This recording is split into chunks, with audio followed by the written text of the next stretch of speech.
Bom, então hoje a gente vai aprender a utilizar o periférico de interrupção e de timer desenvolvendo um cronômetro de 0 até a 9, utilizando um display de 7 segmentos e um botão para parar e iniciar o cronômetro. Então para isso a gente vai começar pela parte do cronômetro. Bom, como a gente pode ver que a gente vai usar um display de 7 segmentos, a gente vai ter que ligar cada LED do display individualmente. Então a gente vai utilizar GPIO IOC e cada LED vai corresponder a uma porta da GPIO IOC. Então o A vai ser o GPIO C0, o B vai ser o PC1, C PC2 e assim por diante para cada LED. Então para isso a gente vai ter que configurar as GPIOs como saída, de acordo com o que a gente quer. Então primeiro a gente vai ter que habilitar a GPIO C.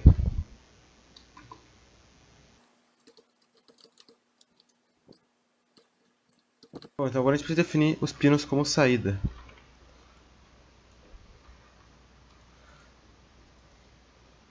Bom, definido cada pino como saída, a gente precisa saber quando ligar cada um desses pinos de acordo com o valor que a gente quer que seja exibido no display.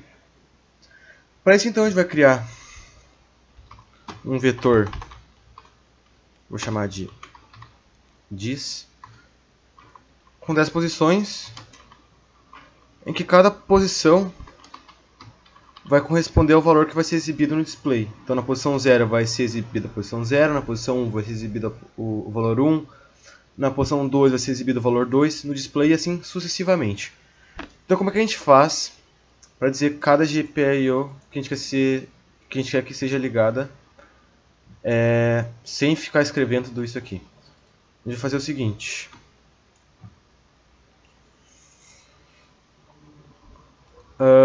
Como a gente vai colocar em binário, a gente lê de trás para frente.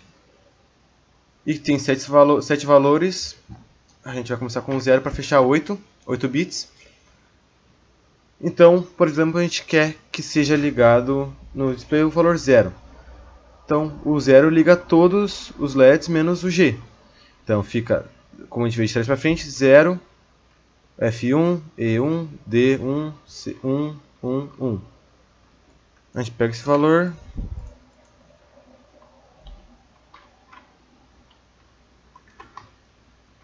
e toca para dentro. Se a gente quisesse o número 1, mesma coisa, número 0, a gente precisa que ligue só o B e o C. Então, isso aqui seria 0, 1, 1, 0, 0, 0, 0, 1, 1, 0. Mesma coisa. E isso para cada valor em cada posição. Então, declarado o vetor, a gente pode passar para a parte lógica do programa.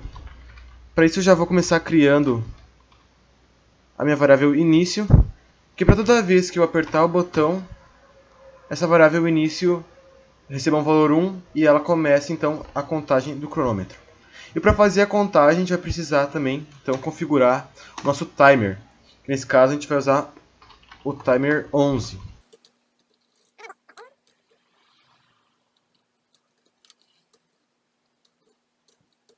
Depois que a gente habilitou o periférico do timer 11, a gente tem que habilitar o contador dele.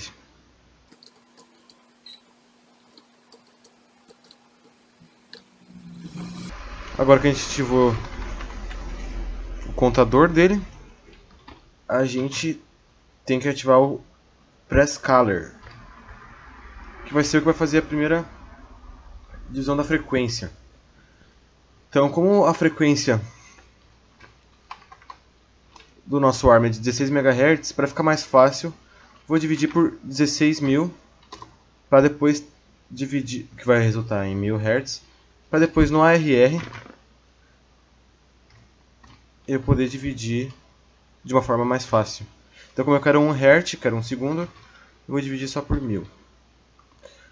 Configurado o timer, a gente pode agora então fazer a lógica do nosso contador. Então, eu quero que toda vez que a variável início seja 1, ele comece a contar. Então, quando a variável início for 1, ele inicia a contagem. E, além disso, a gente tem que verificar o registrador de status dele, o SR. Que toda vez que ele termina a contagem, ele seta o bit do SR, do Status Register. Então, a gente precisa resetar esse bit, botar em 0, toda vez que ele for setado, para ele contar novamente. Então, toda vez que ele termina de contar, ele seta e a gente precisa resetar. Então, toda vez que ele for 1, a gente tem que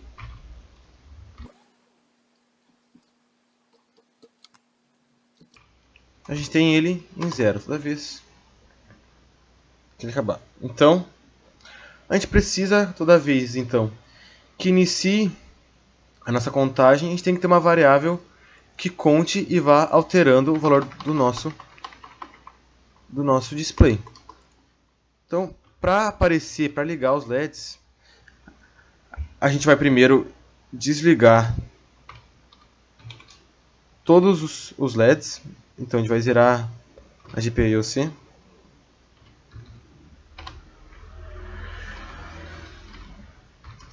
E vai ligar ela na posição em que tiver a contagem. Só que qual que vai ser a posição antes? É que ele fica alterando toda vez, né? Então, para isso, a gente vai criar uma variável que eu vou chamar de count, que toda vez que ela entrar nesse if aqui, toda vez que ela iniciar a contagem e ficar passando por isso aqui a cada 1 segundo, ele vai contar uma vez. Então, começou, contou 1, ele vai pegar o valor do count, que vai se referir à posição. Então, contou 1, vai pegar a posição 1 e vai exibir no display. Vai passar, depois de 1 segundo vai passar aqui de novo, contou mais 1, 2, vai pegar a posição 2 e vai exibir no display. E quando acabar, quando a contagem chegar no final, ou seja, quando o count for igual a 10, eu vou querer que ele pare de contar. Então, o início vai ser igual a 0. E a contagem volte para o início. Então, essa é a lógica por trás do cronômetro. Então, agora a gente precisa configurar o nosso botão para que toda vez que a gente aperte, ele inicie a contagem. Então, a gente vai usar a GPIO-C para ele. Mesma coisa que aqui.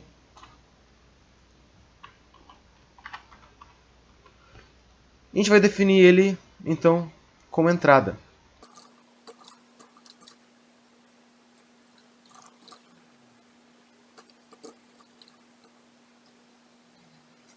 E como a gente está se tratando de um botão, a gente precisa definir o botão. Então, como a gente está falando do botão, a gente tem que também configurar o resistor de pull down dele. Então, para isso a gente vai usar o periférico de pull down. Então, agora que a gente já configurou o nosso botão, a GPIO do nosso botão, a gente vai configurar o debounce dele a partir da interrupção. Bom, agora devemos habilitar o debounce do botão. Para isso, devemos habilitar a interrupção do timer 10. Devemos então habilitar e definir a prioridade dessa interrupção no código. Fazemos isso devido ao NVIC, um sistema de controle de interrupções com o qual o Arm trabalha para se localizar e atender as interrupções por grau de urgência. Ele funciona com um vetor, onde cada posição do vetor é um grau de urgência. Quanto menor a posição, mais importante é tal ação. Agora, para fazermos o debounce do botão, criaremos um vetor que terá 3 posições. A primeira sendo o estado anterior, a segunda sendo o estado atual, e a última uma análise da condição necessária para setar ou resetar a variável início. Bom, para utilizarmos o botão, devemos ver quando apertamos ele. E quando isso ocorrer, o seu pino terá nível lógico 1. Já quando seu nível lógico for 0, verifica que não foi pressionado.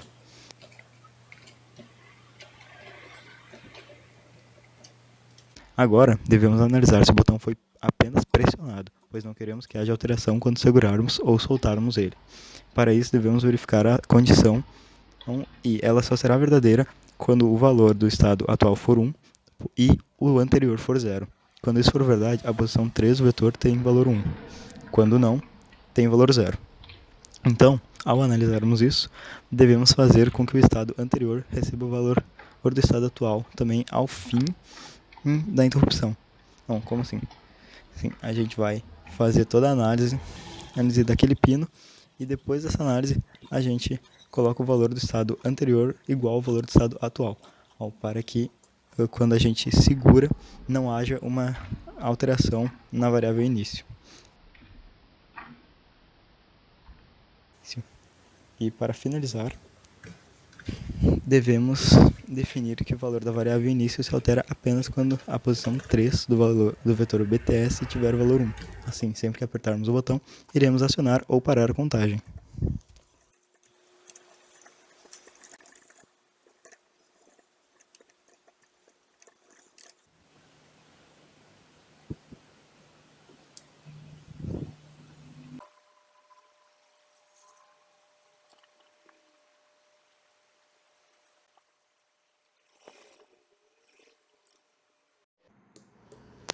Bom, aqui temos então um contador de 0 a 10, controlado por um botão.